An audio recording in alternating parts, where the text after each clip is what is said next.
नमस्कार दोस्तों, एक बार फिर से आप सभी का आपके अपने ऑनलाइन यूट्यूब चैनल डीए गुरुजी पर हार्दिक स्वागत अभिनंदन है। आज मैं आप लोगों के लिए समान विज्ञान की क्लास लेकर आया हूं, जीएस की क्लास लेकर आया हूं। और आज से डेली आपको 5 बजे जीएस की क्लासेस मिलेंगी। डेली 5 बजे आपको जीएस की क्लासेस मिलेंगी और ये बीएड के सभी वर्गों के लिए रहेगा। साइंस के लिए भी रहेगा, आर्ट के लिए भी रहेगा, कॉमर्स के लिए भी रहेगा। यानी जो जितने भी 3 वर्गों हैं, 3 वर्ग सभी के लिए ये क्लासेस रहेंगी। तो आप सभी लोग इस क्लास को देखिए और अपनी तैयारी यहां से कीजिए। चलिए आज का मैं पहला क्वेश्चन लेता हूं। पदार्थ का परमाणु सिद्धांत निम्न में से किसके द्वारा दिया गया था? पदार्थ का परमाणु सिद्धांत निम्न में से किसके द्वारा दिया गया था? Avogadro, Dalton, Newton, pascal. ये 4 ऑप्शन आपके सामने हैं। आप देखिए ऑप्शंस को और सही आंसर बताइए। पदार्थ का जो परमाणु सिद्धांत है वो किसके द्वारा दिया गया था? तो आप सभी लोग जानते हैं जो पदार्थ का परमाणु सिद्धांत है वो डाल्टन ने दिया था। तो ऑप्शन नंबर जो बी होगा इसके लिए राइट आंसर हो जाएगा option number B, Dalton. Dalton ने यह बताया था कि जितने भी पदार्थ होते हैं वो छोटे छोटे कणों से मिलकर बने हैं। जो भी पदार्थ है छोटे छोटे कणों से मिलकर बने हैं, जिन्हें हम क्या कहते हैं? जिन्हें परमाणु कहते हैं। क्या कहते हैं? बताइए, परमाणु कहते हैं। तो ऑप्शन नंबर बी क्या होगा? इसके लिए राइट आंसर हो जाएगा। चलिए चलते हैं नेक्स्ट क्वेश्चन की तरफ। परमाणु आकार होता है, जो परमाणु का जो आकार होता है, परमाणु की जो साइज होती है, यानी देखिए परमाणु यही होता है, परमाणु का आकार गोलाकार होता है। तो जो परमाणु होता है, परमाणु का आकार कितना होता है पूछ रहा है। तो ऑप्शन नंबर है 10⁻8 सेंटीमीटर, 10 घाते -10 सेंटीमीटर, 10⁻13 और 10⁻6। देखिए ये 10⁻8 लिखा है, ये 10⁻10 लिखा है। ये ध्यान दीजिएगा, थोड़ा सा मिसप्रिंट है। ये 10⁻13 है और ये 10⁻6 है। आपको बताते हुए चलना है कि राइट आंसर क्या हो जाएगा। बताइए सर, राइट आंसर क्या हो जाएगा? कमेंट करते हुए चलेंगे। तो देखिए आप सभी लोग जानते हैं जो एटम की जो साइज होती है वो 10⁻8 सेंटीमीटर होती है। तो ऑप्शन नंबर ए क्या हो जाएगा? इसके लिए राइट आंसर हो जाएगा। कमेंट करते हुए चलते रहिएगा आप सभी लोग। तीसरा क्वेश्चन आपके सामने दिया हुआ है, परमाणु संरचना के मूलभूत कण है। परमाणु संरचना के कौन कौन मूलभूत कण होते हैं? Proton, electron, meson, proton, electron, photon, proton, electron, neutron, proton, electron, deuteron. तो आप जानते हैं देखिए परमाणु के 3 जो होते हैं वो मेन पार्टिकल्स होते हैं, वो फंडामेंटल पार्टिकल्स होते हैं। इसमें प्रोटॉन है, इलेक्ट्रॉन है, न्यूट्रॉन है। अब देखिए जैसे परमाणु है तो परमाणु ये जो बीच वाला न्यूक्लियस होता है, नाभिक होता है, इसमें आपके पाए जाते हैं प्रोटॉन और न्यूट्रॉन। और जो परमाणु का जो सबसे आउटर मोस्ट सेल होता है, इसमें इलेक्ट्रॉन्स क्या करते रहते हैं? चक्कर लगाते रहते हैं। तो ऑप्शन नंबर जो सी हो जाएगा इसके लिए राइट आंसर हो जाएगा।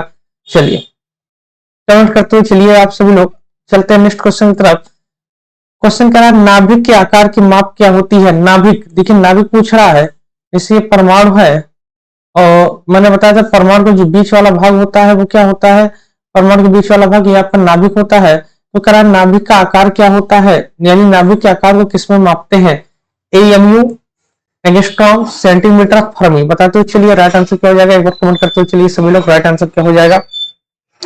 नाभिक के आकार की माप क्या होती है? तो आप सभी लोग जानते हैं नाभिक के जो आकार की माप होती है, नाभिक के आकार की माप वो एएमयू में की जाती है। तो ऑप्शन नंबर ए क्या हो जाएगा सर? इसके लिए राइट आंसर हो जाएगा एएमयू। देखिए ये जो जीएस की क्लास है वो सभी वर्गों के लिए है, चाहे वो आर्ट से हो, चाहे वो साइंस से हो, या चाहे कॉमर्स से हो। जो फर्स्ट पेपर में आपकी जीएस की क्लास आती है उसके लिए सभी के लिए है। तो आप सभी लोग देखते हुए चलिए और अपनी तैयारी करते रहिए। अगला क्वेश्चन कह रहा है परमाणु नाभिक की त्रिज्या का क्रम क्या है? परमाणु नाभिक की जो त्रिज्याएं हैं उसका क्रम क्या है परमाणु के नाभिक का?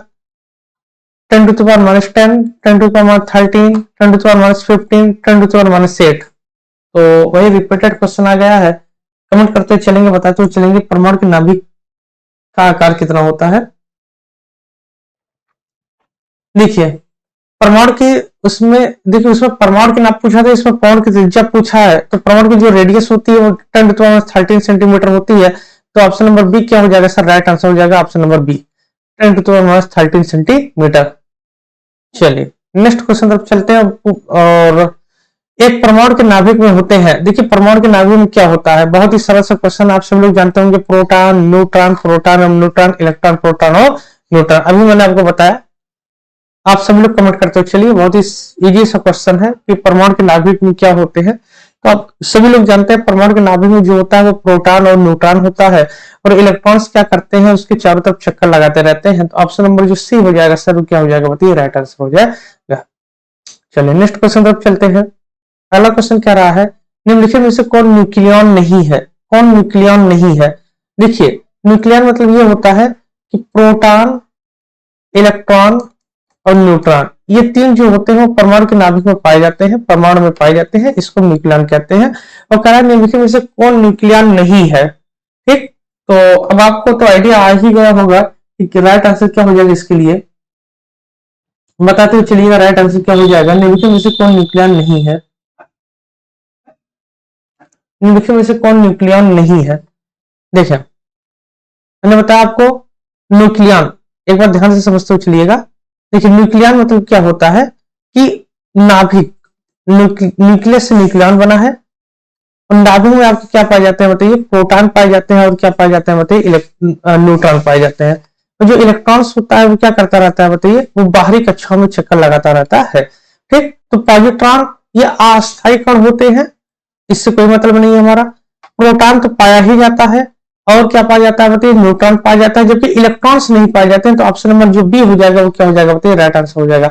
ये जो प्रोटॉन, इलेक्ट्रॉन, न्यूट्रॉन्स हैं, ये तो परमाणु के फंडामेंटल पार्टिकल्स होते हैं, ठीक है। तो इस क्वेश्चन के इसका जो राइट आंसर होगा ऑप्शन नंबर बी क्या हो जाएगा, राइट आंसर हो जाएगा। चलिए नेक्स्ट क्वेश्चन चलते हैं, अगला क्वेश्चन देखते हैं। रदरफोर्ड के परमाणु मॉडल के अनुसार परमाणु में इलेक्ट्रॉन है, बताते हुए चलेंगे। रदरफोर्ड के परमाणु मॉडल के अनुसार परमाणु में इलेक्ट्रॉन्स क्या हैं, अस्थायी होते हैं, केंद्रित होते हैं, अस्थायी होते हैं, कि इनमें से कोई नहीं होता, बताइए। रदरफोर्ड के परमाणु मॉडल के अनुसार परमाणु में जो इलेक्ट्रॉन्स होते हैं वो क्या होते हैं, तो आप जानते हैं जो इलेक्ट्रॉन होते हैं वो अस्थायी होते हैं। इलेक्ट्रॉन्स क्या होते हैं बताइए, अस्थायी होते हैं, टेम्पोररी होते हैं। ऐसा क्यों होता है, क्योंकि जो इलेक्ट्रॉन्स होते हैं वो क्या होता है, जैसे कोई भी परमाणु होता है वो इलेक्ट्रॉन्स को या तो एक्सेप्ट भी कर लेता है या तो उसको फ्री भी कर देता है। तो अस्थायी होगा, टेम्पोररी होगा, तभी तो ऐसा होगा। तो ऑप्शन नंबर सी क्या होगा इस क्वेश्चन में, क्या हो जाएगा सर, राइट आंसर हो जाएगा। नेक्स्ट क्वेश्चन तक चलते हैं, अगला क्वेश्चन देखते हैं। रदरफोर्ड का अल्फा कण प्रकीर्णन प्रयोग के संबंधित है, देखते हुए चलेंगे। रदरफोर्ड का अल्फा कण प्रकीर्णन प्रयोग के आकार संबंधित है, नाभिक, परमाणु, इलेक्ट्रॉन, न्यूट्रॉन। तो देखिए रदरफोर्ड ने जो अपना अल्फा कण प्रकीर्णन दिया था, ध्यान समझते हुए चलेंगे। रदरफोर्ड ने जो अपना अल्फा कण प्रकीर्णन दिया था ये नाभिक के बेस पे दिया था, और इसी से इन्होंने नाभिक की खोज किया था। तो ऑप्शन नंबर ए क्या हो जाएगा सर, राइट आंसर हो जाएगा। चलिए अगले क्वेश्चन की तरफ चलते हैं, और अगला क्वेश्चन क्या रहा है, एक परमाणु के नाभिक की खोज के प्रयोगों के आधार पर की गई, किसके प्रयोगों के आधार पर की गई, बोहर, रदरफोर्ड, मोसले, थॉमसन। बताते हुए चलेंगे राइट आंसर क्या हो जाएगा, कमेंट करते हुए चलेंगे। बहुत ही इजी सा क्वेश्चन है, अभी पिछले क्वेश्चन का रिलेटेड है, बताते हुए चलेंगे। तो रदरफोर्ड ने क्या किया था, अभी अल्फा कण प्रकीर्णन किया था। मैंने भी आपको बताया रदरफोर्ड ने अल्फा कण से इन्होंने क्या किया था, इन्होंने नाभिक की खोज किया था। तो ऑप्शन नंबर जो बी हो जाएगा वो क्या हो जाएगा सर, इसके लिए राइट आंसर हो जाएगा ऑप्शन नंबर बी। चलते हैं नेक्स्ट क्वेश्चन तरफ चलते हैं, अगले क्वेश्चन तरफ चलते हैं। अगला क्वेश्चन क्या रहा है, कार्बन का परमाणु क्रमांक 6 और इसका परमाणु द्रव्यमान 12 है, कार्बन के नाभिक में उपस्थित प्रोटॉनों की संख्या क्या होगी। 6, 12, 18, 0 बताते हुए चलिए राइट आंसर क्या हो जाएगा, कमेंट करते हुए चलेंगे एक बार, बताते हुए चलिए राइट आंसर क्या हो जाएगा।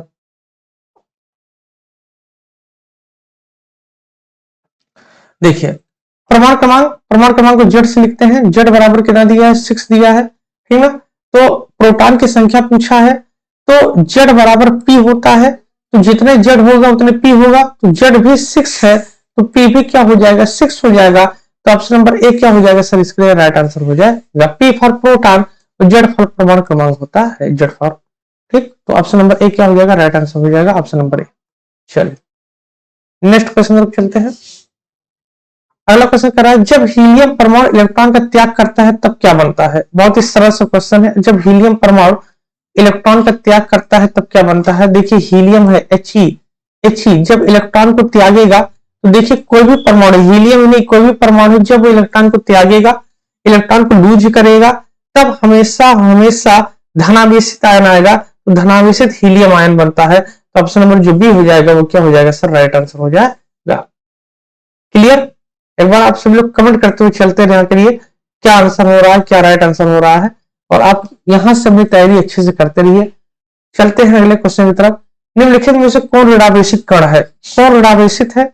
देखिए, जो प्रोटॉन होता है उस पर हमेशा धनावेश पाया जाता है, इलेक्ट्रॉन्स पे हमेशा ऋणावेश पाया जाता है, और जो न्यूट्रॉन होता है वो क्या होता है, उस पर कोई आवेश नहीं पाया जाता, यानी न्यूट्रल होता है, उदासीन होता है। तो साफ साफ कह रहा है कौन ऋणावेशित कण है? तो ऋणावेशित कण तो इलेक्ट्रॉन है, तो ऑप्शन नंबर डी क्या हो जाएगा सर, इसके लिए राइट आंसर हो जाएगा, option number D right answer हो जाएगा। चलिए नेक्स्ट क्वेश्चन तक चलते हैं, अगले क्वेश्चन तक चलते हैं। इलेक्ट्रॉन पर आवेश के सुनिश्चित मान का निर्धारण किसके द्वारा किया गया? इलेक्ट्रॉन पर आवेश के सुनिश्चित मान का निर्धारण द्वारा किया गया J Thomson, R A Milton, Rutherford, Chadwick. बताते हो चलिए राइट आंसर क्या हो जाएगा, एक बार बताते हो चलेंगे, सभी लोग कमेंट करते हुए चलिए राइट आंसर क्या हो जाएगा। तो देखिए, इसका जो राइट आंसर हो जाएगा वो आर ए मिल्टन हो जाएगा राइट आंसर। इलेक्ट्रॉन के आवेश पर सुनिश्चित मान का जो निर्धारण किया था वो आर ए मिल्टन ने किया था। इन्होंने बताया था कि इलेक्ट्रॉन पर हमेशा कौन सा आवेश पाया जाता है, बताइए ऋणावेश पाया जाता है। तो ऑप्शन में जो बी होगा सर वो क्या हो जाएगा, बताइए राइट आंसर हो जाएगा। नेक्स्ट क्वेश्चन तरफ चलते हैं। अगला क्वेश्चन कह रहा है इलेक्ट्रॉन नाभिक के परितः गति करता है, रूपांतरण, चक्रण, कक्षीय कंपनी। बताते चलिए जो इलेक्ट्रॉन होता है वो परमाणु नाभिक के चारों तरफ किस प्रकार की गति करता है। तो देखिए, जैसे ये परमाणु है, मान लीजिए हम ये परमाणु बनाते हैं, इलेक्ट्रॉन इसमें जो मूव करता है, जो राउंड करता है, वो ऑर्बिटल के रूप में करता है, कक्षीय रूप में करता है। तो ऑप्शन नंबर जो सी हो जाएगा वो क्या हो जाएगा, बताइए राइट आंसर हो जाएगा, ऑप्शन नंबर सी। अगले क्वेश्चन तरफ चलते हैं। अगला क्वेश्चन कह रहा है एक परमाणु में 2 इलेक्ट्रॉन के कक्षा में, यानी के में 2 इलेक्ट्रॉन है, इस तरीके से देखिए के में 2 इलेक्ट्रॉन है, एल में 8 इलेक्ट्रॉन है, एम में 6 इलेक्ट्रॉन है। तो यस में इलेक्ट्रॉनों की संख्या पूछ रहा है, यस में इलेक्ट्रॉनों की संख्या कितनी होगी बताते हुए चलिए, एक बार कमेंट करते हुए चलेंगे कैसे होगा यार। चले बताते हुए चलिए, के एल एम पूछ रहा है, आप सब लोग बताते हुए चलेंगे।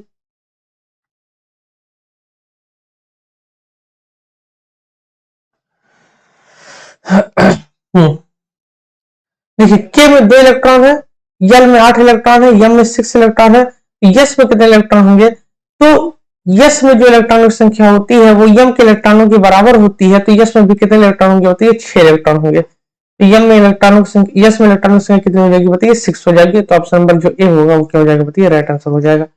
चलिए अगले क्वेश्चन तक चलेंगे। प्रोटॉन इलेक्ट्रॉन से भारी कितने गुना भारी होता है? जो प्रोटॉन होता है इलेक्ट्रॉन से कितने गुना भारी होता है? तो जो प्रोटॉन होता है वो इलेक्ट्रॉन से 1837 गुना भारी होता है। ऑप्शन नंबर जो बी है बताइए इसके लिए क्या है, राइट आंसर है, option number B. Option number जो बी है वो क्या है बताइए, राइट आंसर है। चलिए अगला क्वेश्चन कह रहा है CN negative ion, CN negative cyanide ion है, सीएन नेगेटिव आयन के समान सम इलेक्ट्रॉनिक है। सीएन नेगेटिव के समान कौन सा सम इलेक्ट्रॉनिक है आपको ये बताना है। N nitrogen, CO carbon monoxide, A और बी दोनों, इनमें से कोई नहीं। बताते चलिए क्या हो जाएगा इसका राइट आंसर, बताइए। तो देखिए इसमें सीएन के समान जो सम इलेक्ट्रॉनिक है वो नाइट्रोजन भी है और कार्बन मोनोऑक्साइड भी है, तो ए और बी दोनों, यानी ऑप्शन नंबर जो सी हो जाएगा वो क्या हो जाएगा बताइए, वो राइट आंसर हो जाएगा। ऑप्शन नंबर सी क्या हो जाएगा बताइए, राइट आंसर हो जाएगा। ठीक, देखिए कैसे, क्योंकि देखिए सी में देखिए कार्बन के पास 6 इलेक्ट्रॉन होते हैं, नाइट्रोजन एन 7 इलेक्ट्रॉन हो गए, और चूंकि एक इलेक्ट्रॉन ये निगेटिव है ना, एक और आ गया तो 7 एक 8, यानी 7 एक 8 14, टोटल कितने इलेक्ट्रॉन हो गए बताइए, 14 इलेक्ट्रॉन हो गए यहाँ पे। ठीक, और सीओ के पास देखिए, सीओ के पास भी कितने होते हैं बताइए, कार्बन के पास कितने हो गए 6, कार्बन के पास हो गए 6 और ऑक्सीजन के पास हो गए 8 और 6 14, यानी 14 14 बराबर सम इलेक्ट्रॉनिक है, ये भी बराबर ये भी बराबर, तो ए और बी दोनों हो गया। तो option number B, option number C क्या हो जाएगा सर, राइट आंसर हो जाएगा। चलते हैं नेक्स्ट क्वेश्चन तक चलेंगे। अगला क्वेश्चन कह रहा है निम्न में से किसमें अधिकतम यम कक्षा के इलेक्ट्रॉन उपस्थित है, यानी किसमें यम कक्षा के अधिकतम इलेक्ट्रॉन उपस्थित होते हैं? 2 8 18 32। बताते तो चलिए राइट आंसर क्या हो जाएगा।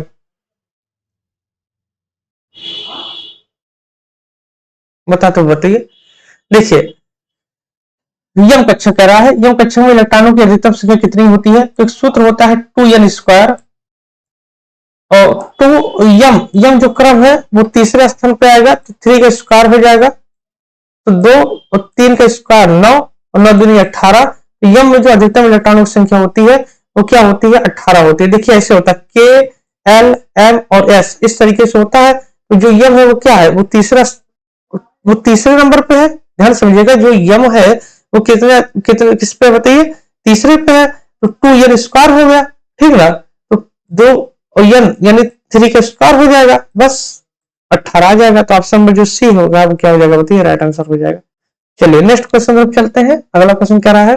निम्न में से कौन सा तत्व ऋणावेशित आयन होंगे? कौन ऋणावेशित आयन होगा? तो मैंने आपको बताया था कि जो इलेक्ट्रॉन को एक्सेप्ट करेगा, जो इलेक्ट्रॉन को एक्सेप्ट करेगा। देखिए ये पहला एक कह रहा है यदि ये प्रोटॉन की अपेक्षा अधिक इलेक्ट्रॉन धारक होंगे, यानी जो इलेक्ट्रॉन को क्या करेगा बताइए? अधिक एक्सेप्ट करेगा, वो क्या होगा? वो ऋणावेशित होगा। तो ऑप्शन नंबर एक क्या हो जाएगा? राइट आंसर हो जाएगा। और बाकी ऑप्शन पे हमें जाने की कोई जरूरत नहीं है, तो ऑप्शन नंबर एक क्या हो जाएगा सर? राइट आंसर हो जाएगा। चलिए अगला क्वेश्चन क्या रहा है? एक परमाणु के उच्चतम ऊर्जा स्तर पर इलेक्ट्रॉन कहलाते हैं। एक परमाणु के उच्चतम ऊर्जा स्तर पर इलेक्ट्रॉन कहलाते हैं संयोजक प्रोटॉन, कक्षीय प्रोटॉन, संयोजक इलेक्ट्रॉन, कक्षीय इलेक्ट्रॉन। 4 ऑप्शन आपके सामने दिया हुआ है, आपको बताना है चारों में से कौन सा आंसर सही है। बताते हो चलिए। एक परमाणु के उच्चतम स्तर पर इलेक्ट्रॉन क्या कहलाते हैं? तो देखिए सर, एक परमाणु का जो उच्चतम ऊर्जा स्तर होता है उसमें जो इलेक्ट्रॉन होता है वो संयोजक इलेक्ट्रॉन होता है। तो ऑप्शन नंबर जो सी हो जाएगा सर, क्या हो जाएगा बताइए? राइट आंसर हो जाएगा। ठीक, एक जो इलेक्ट्रॉन्स होते हैं वो क्या होते हैं बताइए? संयोजी इलेक्ट्रॉन होते हैं, या इसी को बाह्य इलेक्ट्रॉन कहते हैं। देखिए कहने का मतलब देखिए, कह रहा है जैसे परमाणु है, ये आपके सामने परमाणु दिया गया है इस तरीके से, और कह रहा है एक परमाणु के उच्चतम स्तर पर इलेक्ट्रॉन, उच्चतम मतलब सबसे बाहरतम वाला, ये इलेक्ट्रॉन क्या कहलाएगा? तो जो सबसे बाहरतम वाला इलेक्ट्रॉन होता है इसे हम संयोजी इलेक्ट्रॉन कहते हैं। तो ऑप्शन नंबर जो सी हो जाएगा वो क्या हो जाएगा बताइए सर? राइट आंसर हो जाएगा। चलिए अगला क्वेश्चन कह रहा है कि Fe के नाभिक में 26 प्रोटॉन है, तो Fe दो पॉजिटिव में कितने इलेक्ट्रॉन होंगे? Fe दो पॉजिटिव में कितने इलेक्ट्रॉन होंगे आपको बताना है। दो पॉजिटिव कह रहा है, यानी कि इसमें से 2 इलेक्ट्रॉन निकले हुए हैं। तो जब 2 इलेक्ट्रॉन निकले हुए हैं तो 26 में से 2 माइनस कर दीजिए, और 26 में से जैसे 2 माइनस करेंगे तो 24 आ जाएगा। तो ऑप्शन नंबर एक क्या हो जाएगा बताइए? राइट आंसर हो जाएगा। आइए अगला क्वेश्चन देखते हैं। ब्रोमीन परमाणु में पी इलेक्ट्रॉनों की संख्या होगी। ब्रोमीन Br, ब्रोमीन इलेक्ट्रॉनों में पी इलेक्ट्रॉनों की संख्या कितनी होगी? यानी कि ब्रोमीन का पहले क्या कीजिए आप? ब्रोमीन पहले आप इनका इलेक्ट्रॉनिक कॉन्फ़िगरेशन कीजिए, इलेक्ट्रॉनिक विन्यास कीजिए। देखिए ब्रोमीन होता है 35 होता है, ठीक। तो 1s2, फिर 2s2, 2p6, इसके बाद फिर 3s2, 3p6, 3p6, 3p6, इसके बाद फिर जो है 3d10, फिर 4s2, 2 2 4 6 4 10 2 12 6 18 18 10 28 दी 32 और 4p6 सॉरी 4p5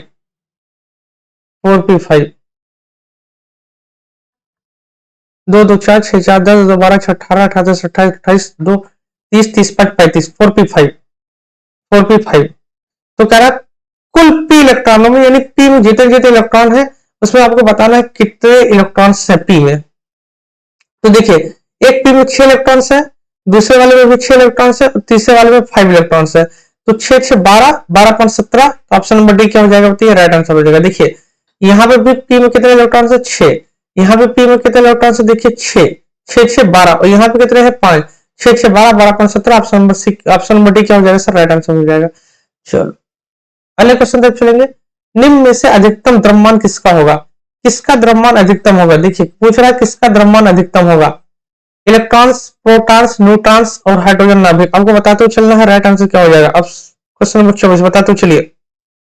तो जो न्यूट्रॉन का द्रव्यमान होता है वो सबसे क्या होता है बताइए, ज्यादा होता है, तो ऑप्शन नंबर जो सी हो जाएगा वो क्या हो जाएगा बताइए, राइट आंसर हो जाएगा ऑप्शन नंबर सी। और लास्ट क्वेश्चन क्या रहा है, प्रोटॉन का द्रव्यमान तथा किसका द्रव्यमान समान होता है, यानी प्रोटॉन का द्रव्यमान और किसका द्रव्यमान समान होता है। ठीक, तो ये आपके लिए होमवर्क है, आप इसको कमेंट बॉक्स में बताते हो चलिएगा कि प्रोटॉन का द्रव्यमान किसके द्रव्यमान के बराबर होता है। हालांकि मैंने अभी क्लास में, यानी अभी जो मैं प्रैक्टिस करा था उसमें मैंने एक आध बार चर्चा किया है इसका। अब बताते हो चलिएगा प्रोटॉन का द्रव्यमान किसके द्रव्यमान के बराबर होता है, और कल मैं इसका राइट आंसर आपको दूंगा। हालांकि आप कमेंट बॉक्स में जरूर बताइएगा। ठीक है, तब तक के लिए गुड बाय, टेक केयर, जय हिंद, जय भारत।